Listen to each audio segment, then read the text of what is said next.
Salam dostlar, bugün Ağşəhərdə yerləşən bir mənzildə bitirdiyimiz işlərlə sizi tanış etmək istəyirəm. Bura mənzilin çamaşırxanasıdır.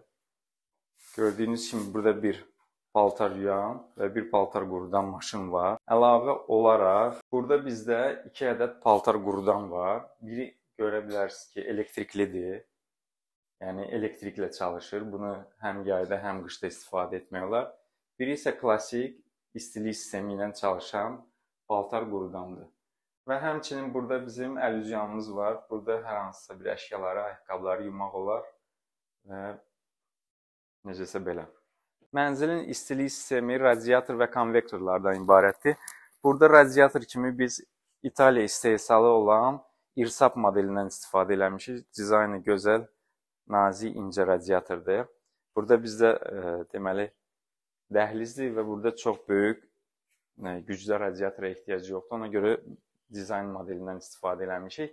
Mənzilin digər bütün yerləri konvektorla qızdırılır. Çünki bu həm estetik gözəldir, həm də artıq bir element kimi otaqda görsənmir. Təbii ki, bu cür seçim bir qədər bahadır, amma görün necə görsənir. Gördüyünüz bu yer tipli konvektordur. Yerli istehsaldır və deməli, fanla tərciz olunub. İçində ventilator var və o ventilator istini xarica püskürür və beləliklə də otaqda konveksiya baş verir. Onun öz termostatı da var və bu termostat vasitəsilə konvektorun istiliyinə və otağın istiliyinə nəzarət etmək olar.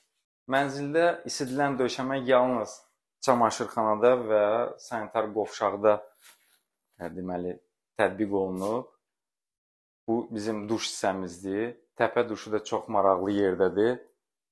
Birbaşa tavandan çıxır. Burada ikili əlüzyuyan var. Həmçinin yenə dəsmal qurudan. Hansı ki ölçüləri ilə biz səhv etmişik və son nəticədə belə bir şey olub. İndi müştəri də buradadır. Bilmirəm, o bizə səhv verib ölçünü yoxsa biz səhv eləmişik, amma hər halda belə bir şey alınıb. Burada bizim deməli Hansgrohe gigiyenik duşumuz var. Bu duşun özəlliyi odur ki, vintili bağlamamış biz bunu yerinə asa bilmirik. Çünki bizdə xoşlayırlar vintili açıq saxlamağı. Məcbursan vintili bağlayasan, sonra asasan yerinə. Çox gözəl bir modeldir. Gibrit installasiyası və unitazı. Arxasında su təchizatı kollektorumuz var. Resirkulyasiya xətti ilə bir yerdə. Birazdan qazanxananı da sizə göstərəcəm. Və yuxarıda 100 litrlik üfüqi dayanan deməli boilerimiz var. Boiler deyəndə Ariston deyirlər bizdə buna.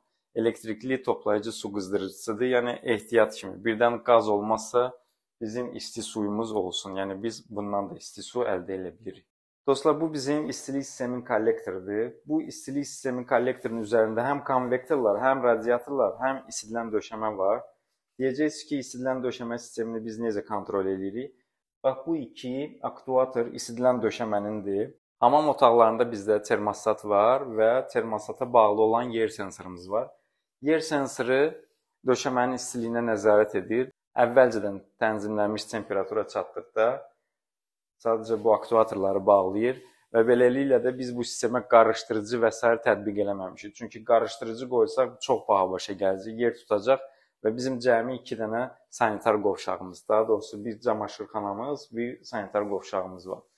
Bu hissədə həmişə istifadə elədiyimiz Aquafor su yumuşaldıcı filtrimiz var, kiçik ölçüdə və soyuq su giriş qrupu. Soyuq su giriş qrupunun üstündə ventil var, hidrozərbə amortisatoru var, filtr, təzyiq reduktoru və əlavə olaraq incə təmizləmə filtrimiz var.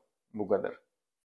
Deməli dostlar, bu da bizim mini qazanxanamız. Qazanxanamız Simi EDE 3555 qazanın üzərində qurulub. Bu qazanın içində 55 litrlik paslanmaz poladdan olan boiler var.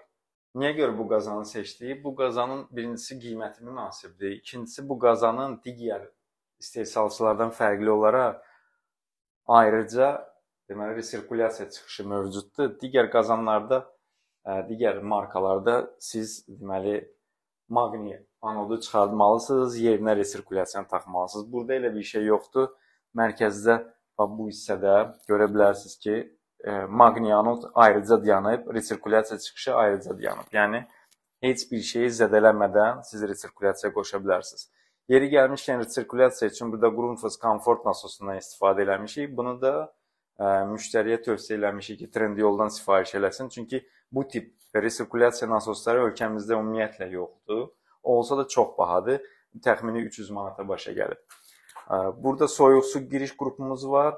Qrupun üzərində təhlükəsizlik vintili və s. əks klapan, yəni bütün təhlükəsizlik tədbirləri görülüb.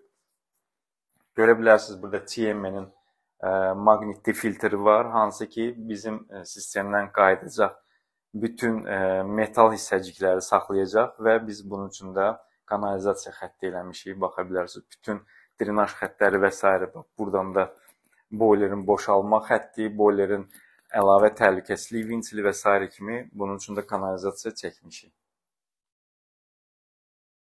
Maqnitli filtrləri adətən radiator olan xəttlərdə daha çox istifadə etməyi tövsiyə edirəm. Bizim 2 ədəd radiatorumuz var, 2 ədəd dəsimal qurdamız və onlar da poladdan hazırlanıb.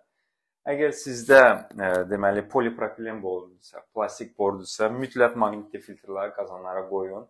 Çünki polipropilen deməli borular oksigen bariyerli deyil və sistemə oksigen buraxırlar. Oksigen də poladın paslanmağına yol açır və o pas da sistemdə çökür. Maqnitli filtr isə həmin pasları özünə çəkəcək. Bizdə görə bilərsiniz ki, bütün borular metalopolimer borudur və sistemimiz tamamilə oksigen bariyerlidir. 1 sm belə oksigen bariyeri olmayan boru istifadə olunmuyor sistemimizdə. Ümumiyyətlə, heç bir sistemlərimizdə istifadə olunmur.